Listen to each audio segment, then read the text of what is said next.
तो भाई Monday night raw पर ब्लड लाइन का डंका बजते हुए फिर से देखने को मिला। इस बार उसोस, जे और जिमी दोनों को बुरा पिटना पड़ा। आज के मंडे नाइट रॉ पर उसोस को रस्सी से बांध दिया गया और जैकब फाटू ने उन्हें बुरी तरह पीट दिया।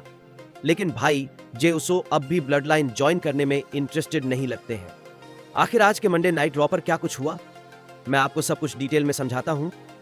आगे शो के बैक स्टेज पर हमें सेथ रोलिंस की भी एक फोटो मिलती है जो कि जेल में है।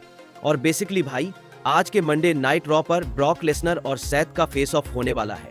और भाई मंडे नाइट रॉ की शुरुआत में डॉम भी अपने पूरे बटालियन के साथ एंटर करते हैं। जैसे ही शो ऑफिशियली स्टार्ट होता है, ऑडियंस में जे उसो की एंट्री होती है और पूरा एरेना जीट येट करते हुए गूंज उठा।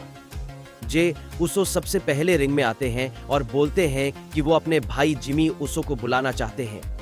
कुछ दिन पहले जे टाइटल खो चुके हैं जो उनके लिए बहुत इंपॉर्टेंट था, पर उन्हें इस बात का अब कोई अफसोस नहीं है क्योंकि भाई से बढ़कर कुछ नहीं होता। उसके बाद जिमी उसो भी रिंग में आते हैं और बोलते हैं कि उनका शुक्रिया करते हैं कि जे ने ब्लड लाइन ज्वाइन की। लेकिन जे अब भी थोड़े नाराज लगते हैं। जे जिमी से कहते हैं, तुझे पता है कितने टाइम बाद हम मिल रहे हैं, पहले जब मिले थे हम लड़ रहे थे। जे उसो एक्सप्लेन करते हैं कि उन्होंने ब्लड लाइन को क्यों छोड़ा था और अब वो सिर्फ एक शर्त पर वापस आ सकते हैं, ब्लड लाइन में भेदभाव नहीं होगा, हर मेंबर को बराबर का ट्रीटमेंट मिलेगा और अब हम उसी इज्जत के साथ काम करेंगे जिसे एक फैमिली डिजर्व करती है। अब हम रोमन या सोलो के सामने नहीं झुकेंगे। जिमी उसो भी जे की बात से एग्री करते हैं, लेकिन फिर भी दोनों भाइयों में कुछ बातें अनरिजॉल्व्ड रह जाती हैं। तभी अनएक्सपेक्टेडली ब्लड लाइन वाले वापस आते हैं और दोनों भाइयों पर हमला कर देते हैं। जैकब फाटू रिंग में आकर पूरा ब्लड लाइन को टारगेट करते हैं और दोनों उसोस पर बुरी तरह वार शुरू कर देते हैं।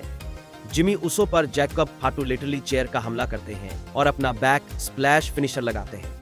उसी वक्त जे उसो को भी रस्सी से बांध दिया जाता है ताकि वो कुछ रिएक्ट न कर सके। लेकिन दोनों भाई सुपर किक अटैक करके जैकब फाटू को रिंग से बाहर कर देते हैं। और हाँ, आज के मंडे नाइट रॉ पर ये ड्रामा खत्म नहीं हुआ है क्योंकि दोनों भाइयों के बीच और भी कॉन्फ्रंटेशन बाकी है। अभी आप ये सिनारियो देखो, भाई जिमी उसो टेबल पर बैठे हैं और जे उसो उनका साथ दे रहे हैं। बेसिकली बैकस्टेज में एडम पियर्स भी गुस्से में आते हैं और कहते हैं कि मंडे नाइट रॉ के लिए उन्होंने सिर्फ जे और जिमी को परमिशन दी थी, बाकी सब क्यों आई।